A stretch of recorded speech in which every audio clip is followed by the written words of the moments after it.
This is a reading from the poem of the Man God by Maria Valtorta, Volume 4, Episode 491, Near the Fountain of En-Rogel, 16th of September, 1946. Jesus comes back from Bethany along the lower road, the longer one, which does not go through the Mount of Olives, but enters the town through the suburb of Tophet. He stops first to assist the lepers who ask him for nothing but bread.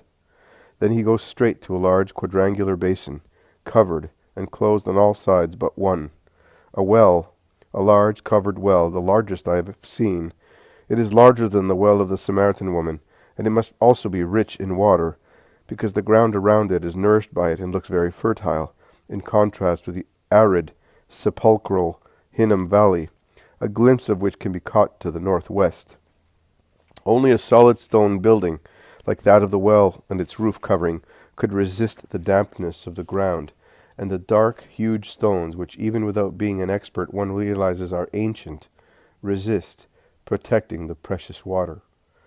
Although it is a dull day, and the sepulchres of the lepers are close at hand, and they always diffuse much sadness in the neighborhood, the place is pleasing both because of its rich fertility, and because behind it, to the north, there are large gardens with all kinds of trees raising their thick tops towards the grey sky, which hangs low over the town, and in front of it, to the south, the Kidron widens its bed and becomes richer in water, as the valley becomes brighter and richer in light, following for a good stretch the road which goes to Bethany and to Jericho. There are many people, women with amphorae, ass drivers with buckets, caravans arriving or departing, are stopping near the well and drawing water. A large strip of ground is damp because of the water dripping from buckets while filling containers. Calm, sweet voices of women, trilling voices of children, deep, hoarse, strong voices of men, braying of donkeys, and wild cries of camels, which, lying down under their loads, are awaiting the return of the camel driver with water. It is a typical scene at a hazy sunset, when the sky is stained with an unnatural, sudden yellow, which spreads a strange light on everything, while higher up, heavy, leaden clouds pile up one on top of the other. The upper parts of the town look ghastly in the strange light against the leaden sky, marked with streaks the color of sulphur. "It looks like water and wind," says Peter sententiously, and he asks, "Where are we going this evening?" "To the gardener's. I am going up to the temple tomorrow, and, again, watch what you are doing. You had better accept the invitation of the freedmen near the synagogue," suggests Simon Zealot. "Then, as one synagogue is as good as another, there are many more which have manifested that they want him. But why they?" says Judas of Kerioth. "Because they are the safest, and there is no need to explain why," replies the Zealot. "Safe? What makes you so sure?" "The fact that they remained faithful, notwithstanding all they suffered. Do not quarrel. Tomorrow I am going up to the temple. That is decided. Let us stay here for a little while. It is always a good place where one may evangelize." "Not better than any other. I don't know why you prefer it." "Why, Judas? For many reasons, which I will explain to those who gather here, and for one which I will tell you all in particular. The 3 wise men from the east stopped uncertain and disappointed at this well of the fountain of Rogel, as the star that had guided them from so far had disappeared. Any other man would have mistrusted God and himself. They prayed until dawn near their tired camels, the only ones to be awake among the sleeping servants, and then at dawn they got up and set out towards the gates, daring the danger of being considered mad and instigators, and daring also the danger of their lives. Herod, the bloodthirsty king, then reigned, remember that, and much less than what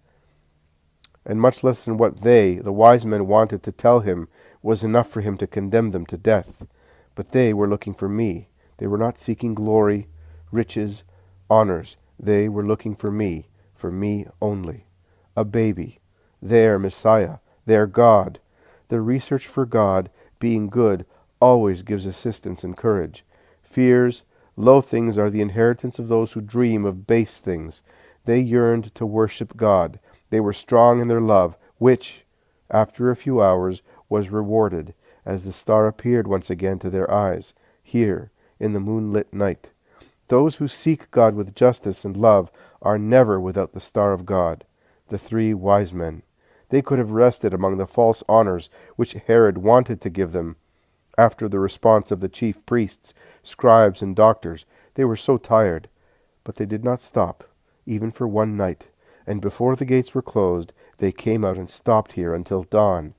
Then, not the dawn of the sun, but the dawn of God appeared again to make the way as bright as silver. The star called them with its light, and they came to the light. Blessed, blessed they and those who come who know how to imitate them. The apostles in margin with Isaac are intent on listening, with the blissful look their faces always have when Jesus recalls his birth. And Isaac, enraptured, sighs, smiles, remembering, with an ecstatic face, remote from time and place, having gone back over 30 years to that night, that star that he saw when he was with his herd. More people have come near because the road is busy, and they listen, and some recollect the wonderful caravan, and the news brought by them and its consequences. This is always a place of meditation. History always repeats itself.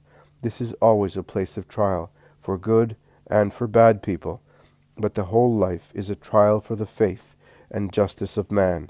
I remind you of Hushai, Zadok's, and Abiathar, of Jonathan and Ahimaaz, who left from this place to save their king, and were protected by God because they were acting according to justice.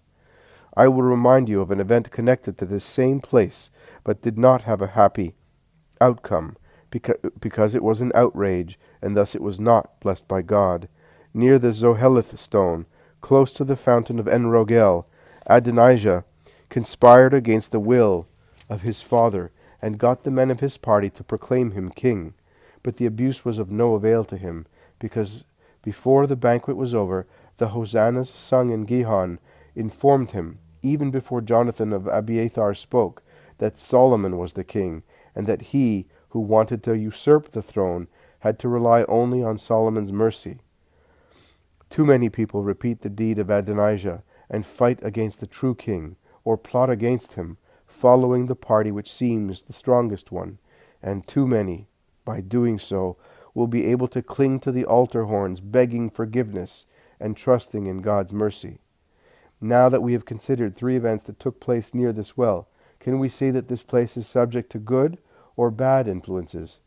No, not the place, not the time, not the events, but it is the will of man that upsets the actions of man.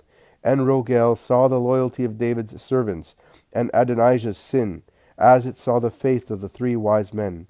It is the same well. Jonathan and Ahimaaz, like Adonijah and his followers, like the 3 wise men, leaned on its stones and quenched their thirst with its water. But the water and the stones saw 3 different things: loyalty to King David, betrayal of King David, and loyalty to God and the King of Kings. It is always the will of man that brings about good or evil, and the will of God throws its light on the will of man, and the will of Satan its poisonous vapors. It is up to man to accept the light or the poison, and become just or sinner. A guardian is placed at that well, so that no one may infect the water, and in addition to the guardian, it was given walls and a roof, so that the wind might not blow into it leaves and dirt, which might defile the precious water. Also to man God gave a guardian, the intelligent and conscious will of man, and he gave him protections, the commandments, and angelical advice, so that the spirit of man might not be corrupted consciously or unconsciously. But when man corrupts his conscience, his intellect, he does not listen to the inspirations from heaven. He tramples on the law. He is like a guardian who leaves the well unguarded, or like a madman who dismantles its defenses. He leaves the field open to devilish enemies, to the concupiscence of the world and of the flesh, and to temptations, which, even if they are not yielded to, are to be prudently watched and rejected. Children of Jerusalem, Hebrews, proselytes, wayfarers, who have come here by chance to listen to the voice of God, be wise with true wisdom, which consists in defending one's ego from the deeds disgracing man. I see many Gentiles here. I point out to them that not only riches and merchandise are to be purchased, but there is another thing to be acquired, and that is the life of one's soul, because man has a soul in himself. There is something impalpable, but it makes him live, a thing that does not die when his flesh dies, a thing that is entitled to live its true life, an eternal life, but cannot live it if man kills his true self by means of his evil deeds. Idolatry and gentilism can be overcome. A wise man meditates and says, "Why must I follow idols and live without the hope of a better life, whereas by going to the true God I can achieve eternal joy?" Man is frugal of his days, and death horrifies him, the more he is enveloped in the darkness of false religions or in unbelief, the more he fears death. But he who comes to the true faith is no longer terrified of death, because he knows that beyond death there is an eternal life, where spirits will meet again, and where there will be no more pains or separations. It is not difficult to follow the way of life. It is sufficient to believe in the only true God, to love our neighbor, and love honesty in every action. You, people of Israel, are aware of what is commanded and what is forbidden, but I will repeat such things for these people who are listening to my words, and will take them far away. And he says the Decalogue. True religion consists in that, not in vain, pompous sacrifices. It is necessary to obey the precepts of perfect morals, of faultless virtue, to be merciful, to avoid what dishonors man, to give up vanities, deceptive divinations, false augurs, the dreams of the wicked, as the Sapiential Book says, to make use of the gifts of God with justice, that is, health, wealth, riches, intellect, power, not to be proud, as pride is a sign of stupidity, because man is alive, healthy, rich, wise, powerful, as long as God grants him it, not to cherish immoderate desires that often lead one even to commit crime. Summing up, one must live as a man and not as a brute, also out of respect for oneself. It is easy to descend. It is difficult to rise. But who would like to live in a putrid abyss only because he has fallen into it, and would not try to come out of it, climbing back to the flowery summits, bright with sunlight? I solemnly tell you that the life of a sinner is placed in an abyss, and likewise a life in error. But those who receive the word of truth and come to the truth climb to the tops of the light. You may now go to your destinations, and remember that near the fountain of En-Rogel, the source of wisdom gave you its water to drink, so that you may thirst for it again, and you may come back for it. Jesus makes his way and sets out towards the town, leaving the people to make comments, to ask questions, and reply to them.